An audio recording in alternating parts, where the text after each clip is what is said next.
عزیزان گرامی وقار، اللہ کریم کو سب سے زیادہ ناپسند چیز جس کا ذکر قرآن پاک میں بھی ہے وہ ظلم ہے۔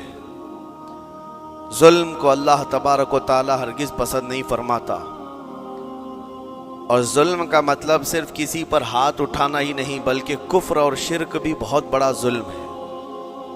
قرآن پاک میں اللہ نے فرمایا ان الشرک لظلم عظیم، اللہ کے ساتھ کسی کو شریک ٹھہرانا بہت بڑا ظلم ہے، اور اس ظلم کی بہت ساری شاخیں ہیں جو آج ہم دنیا میں دیکھ رہے ہیں۔ انسان کسی نہ کسی جگہ پر ظلم کرنے کا شکار ہو جاتا ہے، ظالم بن جاتا ہے۔ اور ظلم کی تعریف اگر دیکھیں عربی میں تو یوں کہا گیا وضع الشیء علی غیر محلہ، کسی چیز کو اس کی جگہ پر نہ رکھتے ہوئے، اس کی حیثیت کی جگہ پر نہ رکھتے ہوئے دوسری جگہ پر رکھ دینا، یہ ظلم کہلاتا ہے۔ حقدار کو حق نہ دینا یہ ظلم ہے، یا اپنے حق سے زیادہ کسی سے چھین لینا یہ بھی ظلم ہے۔ اور یہ ظلم کی ایک دو نہیں ہزاروں مثالیں ہیں، لیکن قرآن ہر ظلم کی مذمت کرتا ہے۔ اللہ کریم کئی جگہوں پر ارشاد فرماتا ہے ان اللہ لا يحب الظالمین، اللہ تعالیٰ ظالموں کو ہرگز پسند نہیں فرماتا۔ میرے عزیزو، گناہ بھی ظلم ہے، جیسے کہ قرآن میں اللہ نے فرمایا وَلَوْ أَنَّهُمْ إِذْ ظَلَمُوا أَنفُسَهُمْ، جب لوگ اپنی جانوں پر ظلم کر لیں تو اے محبوب آپ کے دربار پہ آئیں۔ یہ جو آیت ہے، ظلم کا مطلب کیا ہے؟ انسان جب گناہ کرتا ہے تو وہ اپنے آپ پر ظلم کرتا ہے۔ ظلم کی بہت ساری شاخیں ہیں، اور ظالموں کو اللہ پسند نہیں فرماتا، چاہے وہ اپنے اوپر ظلم کیا ہو یا کسی نہتے پر ظلم کیا ہو۔ آج دنیا میں جو حالات ہم دیکھ رہے ہیں، ظالموں کا ظلم عروج کو پہنچا ہوا ہے، اور قرآن پاک میں رب تعالیٰ نے ظالموں کی نشانیاں بھی بیان کی، ایسا نہیں کہ یہ پہلی مرتبہ ہوا ہے۔ اللہ تعالیٰ فرماتا ہے وَكَم مِّن قَرْيَةٍ أَهْلَكْنَاهَا، کتنی بستیاں ایسی ہیں جن کو ہم نے ہلاک کر دیا۔ رب تبارک و تعالیٰ نے ان کو ختم کر دیا کیونکہ وہ ظالم تھے۔ ظالموں کی بستیاں جو ہلاک ہوئیں، قرآن پاک میں 3 مثالیں آپ کو بتاتا ہوں۔ ایک نوح علیہ السلام کی امت اور ان کی آبادی، دوسری حضرت لوط علیہ السلام کی قوم، تیسری حضرت صالح علیہ السلام کی قوم۔ یہ تینوں قومیں ایسی ہیں، گناہ میں تو تھی لیکن غرور بہت زیادہ تھا، گھمنڈ بہت زیادہ تھا۔ آج کے دور میں اگر کسی کے پاس پیٹروٹ میزائل ہیں اور بم بارود کی طاقت رکھتا ہے، نیوکلیئر پاور ہے، تو وہ یہ سمجھتا ہے مجھے کوئی شکست نہیں دے سکتا۔ یہ ہر دور میں ظالموں کا خواب رہا ہے، ہر دور میں ظالم اسی طرح کی فکر رکھتے ہیں۔ نوح علیہ السلام کی قوم بہت مضبوط قوم سمجھی جاتی تھی۔ اللہ تعالیٰ نے اپنے نبی کو جب حکم فرمایا کہ آپ ایک کشتی بنائیں بہت بڑی، تو وہ آپ کا مذاق اڑاتے تھے۔ یہاں دور دراز کہیں نہ ندی ہے، نہ نالا ہے، نہ سمندر ہے، کشتی کس میں چلاؤ گے؟ اللہ کے نبی کو پتا تھا کہ عذاب آنے والا ہے، اور اپنے ایمان والوں کو آپ ڈرا بھی رہے تھے، لیکن کفار و مشرکین غرور و تکبر میں ایسے تھے، یہاں تک کہ نوح علیہ السلام نے اپنے بیٹے کو بلا کر کہا، جو کافر تھا، کہا میرے ساتھ آ جا، یا بنی ارکم معنا ولا تکن مع الکافرین، بیٹا ہمارے ساتھ آ جا، کافروں کے ساتھ مت جا۔ اس نے کیا کہا؟ قال سآوی الی الجبل یعصمنی من الماء، میں تو پہاڑ کی اونچی چوٹی پر چلا جاؤں گا، تمہارا پانی مجھے کچھ نہیں کر سکے گا۔ یہ اس وقت ظالموں کا خیال تھا، گمان تھا۔ پھر اللہ تعالیٰ قرآن پاک میں فرماتا ہے وَفَجَّرْنَا الْأَرْضَ عُيُونًا، ہم نے زمینوں کے سارے چشمے پھاڑ دیے، ہر جگہ سے پانی کے سوتے نکلے، اور پھر آسمان کے سارے دروازے کھول دیے۔ فَفَتَحْنَا أَبْوَابَ السَّمَاءِ بِمَاءٍ مُنْهَمِرٍ، اللہ فرماتا ہے آسمان کے سارے دروازے پانی کے کھول دیے، آسمانوں سے پانی اور زمینوں سے پانی. فَالْتَقَى الْمَاءُ عَلَى أَمْرٍ قَدْ قُدِرَ. سورہ قمر کی آیتیں ہیں. رب تعالیٰ فرماتے ہیں پانی اتنا بڑھ گیا کہ جو رب تبارک و تعالیٰ کی طے کی ہوئی معینہ نشانی تھی وہاں تک جا کر پانی مل گیا. روئے زمین پر کوئی باقی نہ رہا سوائے حضرت نوح علیہ السلام کی کشتی کے. کوئی نہیں باقی رہا. جب یہ پانی پھیل گیا کیا پہاڑوں کی چوٹیاں کیا محلوں کی اونچائیاں سب غرق ہو گئے. اور وہ جبابرہ وہ قوت کے بادشاہ جو کہتے تھے ہمارا کوئی کچھ نہیں بگاڑ سکے گا سڑ گئے پانیوں میں. صرف پانی اللہ تعالیٰ بھیج دے تو انسان اسے روک نہیں سکتا. عذاب الہی کو کیسے روک سکے گا؟ دوسری گھمنڈی قوم غرور میں مبتلا قوم تھی حضرت لوط علیہ السلام کی قوم جو بدکاریوں میں ملوث تھے. اللہ کا جب عذاب آیا تو قرآن پاک میں رب تعالیٰ فرماتا ہے وَأَمْطَرْنَا عَلَيْهِمْ حِجَارَةً مِّن سِجِّيلٍ. نوکیلے پتھروں کی ہم نے ان پر بارش کی. فَجَعَلْنَا عَالِيَهَا سَافِلَهَا. ان کی اونچائیوں کو اٹھا کر کے نیچے پلٹ دیا گیا. زمین کو فرشتوں نے اوپر تک اٹھایا اور اس کے بعد پلٹ دیا. یہ پوری بستی غرق ہو گئی ختم ہو گئی. یہ بستی بھی وہی تھی جس کو حضرت لوط علیہ السلام بار بار تنبیہ کرتے تھے کہ ظلم سے بچو ظلم سے بچو. ظلم اللہ کے عذاب کو دعوت دیتا ہے. لیکن وہ مذاق اڑاتے تھے اور جب ہلاک و برباد ہو گئے ختم ہو گئے ان کی نشانیاں بھی باقی نہیں رہی. وہ پتھروں کی بارشیں کہاں ہوئی تھی واللہ عالم. لیکن میرے عزیزو ہم نے دیکھا ہے جہاں یہ قوم آباد تھی اس علاقے کو آج بتایا جاتا ہے وہ جارڈن کا علاقہ تھا بحر مردار جہاں پر آج باقی ہے ڈیڈ سی. میں خود سفر پر دیکھا جارڈن کی ایک سرزمین پر گاڑی چلتی جا رہی ہے اور کالے کالے پتھر جہاں تک نظر کرو صرف پتھر ہی پتھر ہیں بہت نوکیلے. ایسے پتھر میں نے دنیا میں دوسری جگہوں پر نہیں دیکھا. آج بھی اسی طرح سے باقی تقریباً 100 کلومیٹر 150 کلومیٹر تک صرف پتھر ہی ہے. بیچ میں صرف ایک روڈ جاتا ہے اس کے بعد نہ کوئی درخت دکھتا ہے نہ کوئی عمارت ہے نہ کوئی پہاڑ ہے صرف پتھروں کا صحرا ہے. آج کی اس صدی میں دیکھ کر کے ان پتھروں کو ہیبت طاری ہو جاتی ہے. جس وقت وہ برسے ہوں گے ان کی حالت کیا ہوگی. اور میں یہ نہیں کہتا بالضبط کہ یہ وہی پتھر ہیں جو برسے تھے واللہ عالم. لیکن میرے عزیزوں نشانیاں آج بھی عذاب الہی کی موجود ہیں. تیسری قوم تھی قوم شعیب اور قوم صالح علیہ السلام. یہ دونوں قوموں کے بارے میں ذکر کرتا ہوں. حضرت شعیب علیہ السلام کی قوم صرف ناپ تول میں کمی کرتی اور کفر و شرک بھی کرتے. شعیب علیہ السلام ان کو روکتے تو وہ ان کا بھی مذاق اڑاتے. اور جب عذاب الہی کے آنے کی بات کیا تو جانتے ہیں کیا کہا انہوں نے؟ یہ وہ قوم تھی جو پتھروں کو تراش کر کے گھر بنا لیتے تھے. یعنی پورے کے پورے پہاڑ کو پتھروں کا جو پہاڑ ہوتا ہے اس کو تراشتے تھے اور ایک آدمی کا ایک گھر ایک پہاڑ. آج کے دور میں ساری بلڈوزر مل کر کے نہیں کر پائیں مشینیں مل کر نہ کر پائیں. وہ اس وقت کے لوگ بھاری بھرکم تھے جسامت والے تھے طاقت والے تھے. جب وہ اپنے رہنے کے لیے ایک پہاڑ کو تراش سکتے تھے 4000 سال پہلے کی بات کر رہا ہوں. اس وقت میرے خیال سے وہ اپنے زمانے کے سب سے بڑے ماڈرن لوگ یا ترقی یافتہ لوگ کہلاتے ہوں گے. سب سے زیادہ ترقی یافتہ کہلاتے ہوں گے. جیسے آج لوگوں کو لگتا ہے رشیا اور امریکہ بہت پہنچے ہوئے ہیں ٹیکنالوجی میں. اس دور کے وہ لوگ سب سے بڑی طاقت کے رکھنے والے تھے. جب حضرت شعیب علیہ السلام نے ان کو اللہ کے عذاب سے ڈرایا تو کیا کہتے تھے؟ عذاب وہی نا جو نوح علیہ السلام کی قوم میں آیا تھا. بارش آ گئی تھی زمین سے پانی نکل گیا تھا تو پانی بہت ہو گیا تھا. یا پھر وہ جو لوط علیہ السلام کی قوم پر آیا پتھروں کی بارش یا پھر ہواؤں کا عذاب. اگر یہ تینوں بھی آئیں تب بھی ہمارے ان پہاڑوں کے گھروں کو نقصان نہیں کر سکیں گے. ان کا اتنا غرور تھا.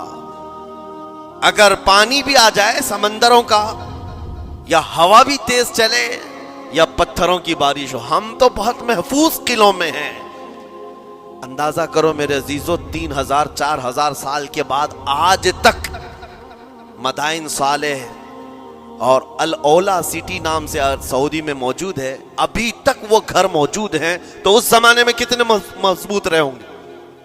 پتہ نہیں 3000 سالوں میں کتنے طوفان آئے، کتنے سیلاب آئے، لیکن ابھی تک وہ پہاڑوں کے گھر موجود ہیں، تو اس زمانے میں کتنے طاقتور ہوں گے۔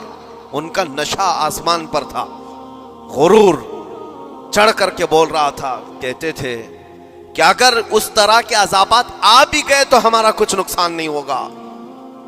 کون سا؟ نوح علیہ السلام کی قوم کا عذاب آ جائے، لوط علیہ السلام کی قوم کا عذاب آ جائے، یا پھر شعیب علیہ السلام کی قوم کا عذاب آ جائے، یہ صالح علیہ السلام کی قوم کی بات کر رہا ہوں۔ تو پھر ہوا کیا؟ اللہ کے نبیوں نے انہیں ڈرایا اللہ کے عذاب سے، باز آ جاؤ، اللہ وحدہ لا شریک کی طرف جھک جاؤ۔ وہ اکڑ تھی، غرور تھا کہ نبیوں کا مذاق کرتے۔ پھر ہوا کیا؟ قرآن کہتا ہے صرف ایک فرشتے کو اللہ تعالیٰ نے زمین پر اتارا، ایک فرشتے کو اتارا، اور اس کے بعد اس فرشتے نے ایک چنگھاڑ لگائی، ایک آواز کی، ایک آواز، صرف فرشتے کی ایک آواز ایسی تھی کہ جتنے اپنے مضبوط قلعوں میں گھروں میں موجود تھے، اس آواز کی ہیبت سے ان کا بھیجا کانوں سے باہر نکل آیا تھا۔ اور صبح کے وقت جب اس بستی میں جا کر کے دیکھیں تو سب کے سب اوندھے منہ گرے ہوئے تھے، ایک بھی اس میں سے بچا ہوا نہیں تھا۔ نہ نوح علیہ السلام کا طوفان آیا، نہ لوط علیہ السلام کی قوم پر برسنے والے پتھروں کا عذاب آیا، نہ ہی ہوائیں چلائی گئیں۔ ایک فرشتے کو بھیج کر رب تعالیٰ نے اپنی قدرت کا مظاہرہ فرمایا۔ اللہ کے کروڑوں اربوں لا تعداد فرشتے ہیں، ایک فرشتے کی طاقت ایسی ہے کہ اگر وہ اپنی آواز نکالے تو تمہارے کانوں سے بھیجا باہر نکل آئے۔ اللہ وحدہ لا شریک، وہ حی و قیوم کل بھی تھا اور آج بھی ہے، وہ رب ذوالجلال حی و قیوم ہے، طاقتور ہے اور ہمیشہ رہے گا۔ اور رب تبارک و تعالیٰ نے قرآن پاک میں فرمایا، آپ یہ آیت تقریباً 3 جگہ قرآن میں آئی، وَإِذْ نَجَّيْنَاكُمْ مِنْ آلِ فِرْعَوْنَ يَسُومُونَكُمْ سُوءَ الْعَذَابِ يُذَبِّحُونَ أَبْنَاءَكُمْ وَيَسْتَحْيُونَ نِسَاءَكُمْ وَفِي ذَلِكُمْ بَلَاءٌ مِّن رَبِّكُمْ عَظِيمٌ۔ رب تعالیٰ فرماتا ہے یاد کرو فرعونیوں کے عذاب سے اللہ نے تم کو نجات دی۔ یہ بنی اسرائیل کو کہا جا رہا ہے کہ فرعونیوں کے عذاب سے، کہ فرعون اور اس کے لشکری اس قدر سخت سزائیں دیتے تھے موسیٰ علیہ السلام کی قوم پر، ایمان والوں پر، بنی اسرائیل پر۔ اللہ فرماتا ان سے نجات دیا رب تعالیٰ نے، لیکن وہ کرتے کیا تھے؟ بنی اسرائیل میں ایک بھی بچہ پیدا ہو جائے اسے ذبح کر دیتے تھے۔ فرعون کے لشکریوں نے 1 سال میں 12,000 بچوں کو قتل کیا ہے، 12,000 بچوں کو ذبح کر دیا ہے۔ آج کے اسرائیلی اگر یہ بچوں پر ظلم کرتے ہیں تو یہ تعجب کی بات نہیں ہے، فرعون کی سرشت میں داخل تھا اور یہ فرعونی ہیں، وقت کے جبابرہ ہیں، وقت کے ظالم ہیں۔ 12,000 بچوں کو قتل کر دیا تھا فرعون اور اس کے لشکریوں نے، اور عورتوں کو زندہ چھوڑ دیتے تھے۔ قرآن میں اللہ تعالیٰ نے فرمایا 3 جگہ آئی آیت، لیکن اس کے ساتھ رب تعالیٰ یہ بھی فرماتا ہے یہ سخت ترین سزائیں دیتے تھے فرعونی، اللہ نے ان سے تم کو نجات دیا، لیکن یہ سزائیں کیوں دیتے تھے، یہ عذاب کیوں تھا؟ وَفِي ذَلِكُمْ بَلَاءٌ مِّن رَبِّكُمْ عَظِيمٌ، یہ ہے فرمان اللہ کا۔ یہاں میں یہ ٹکڑا اگر بیان کر دوں تو آج آپ کے دلوں کے اندر ایک یقین پیدا ہو جائے گا آج کے حالات کے مطابق فرعونیوں کا اس قدر سخت عذاب کیوں تھا۔